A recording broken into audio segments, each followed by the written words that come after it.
श्री स्वामी समर्थ माझ्या यूट्यूब चॅनलमध्ये सर्व स्वयंसेवकांचं हार्दिक हार्दिक स्वागत आहे। तर पहिल्या श्रावण सोमवारी आपण सर्वजण घरात, मंदिरात, ज्यांना जिथे वाटेल तिथे जाऊन आपण पूजा करत असतो। पण पूजा अर्चना करत असताना आपण काही उपाय देखील या सोमवारपासून करणार आहोत। तर ते कशा प्रकारचे उपाय तर ते सांगते।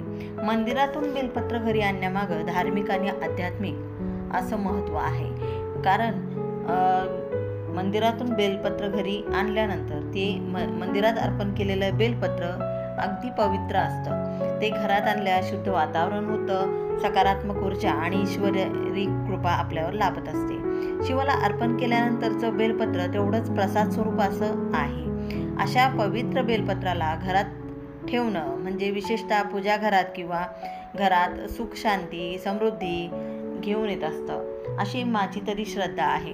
नकारात्मक ऊर्जा त्यामुळे दूर होते। बेलपत्राला वास्तुदोष निवारण आणि नकारात्मक शक्ती दूर करण्याचं सामर्थ्य आहे।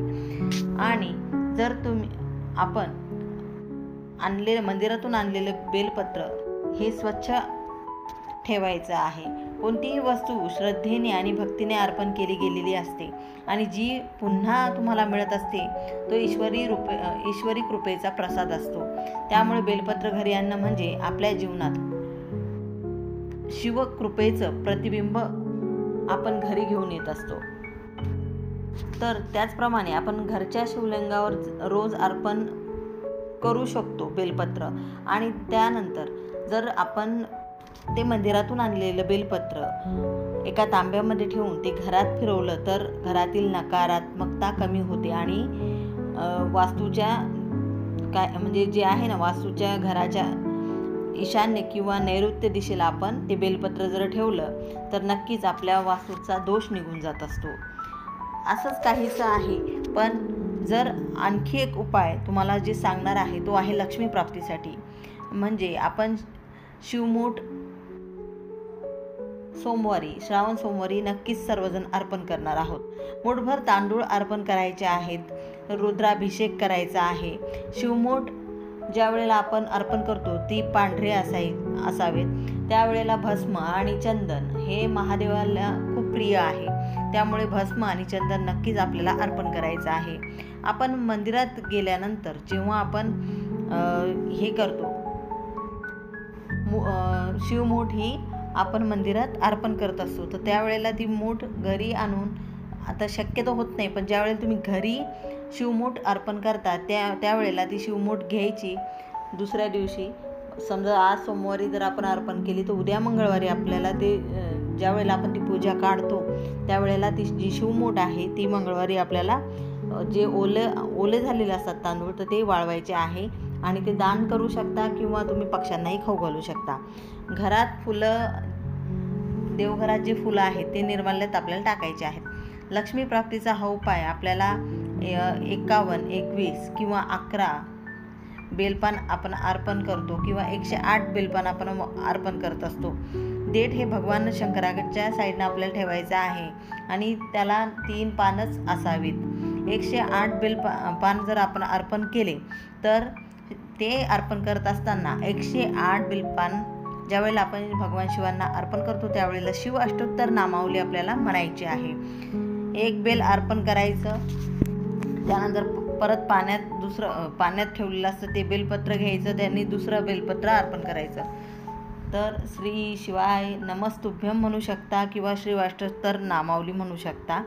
आणि एक बेलपान आपल्याला पूजा झाल्यानंतर एक बेलपान नक्की घरी घेऊन यायचं आहे। तर जेवढे तुमचे मेंबर आहेत तेवढेही तुम्ही बेलपान आणू शकता। पण कसं असतं, कुठलीही वस्तू आणणं आणि त्याला व्यवस्थित ठेवणं याला खूप महत्त्व आहे। कारण त्या पूजेचं ते जे म्हणतो ना आपण महत्त्व असतं आणि ते पावित्र्य असतं ते राखलं गेलं पाहिजे।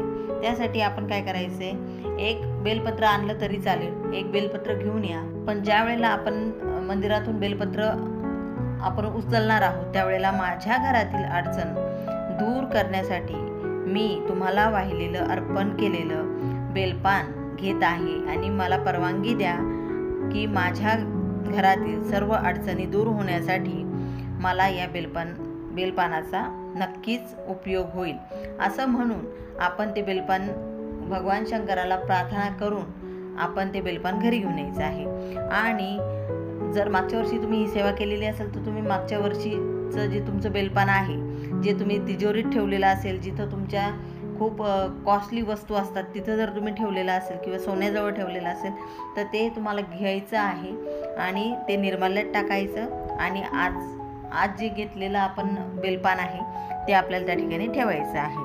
आणि शिवमूठ ही 28 जुलै रोजीच आपल्याला अर्पण करायची आहे.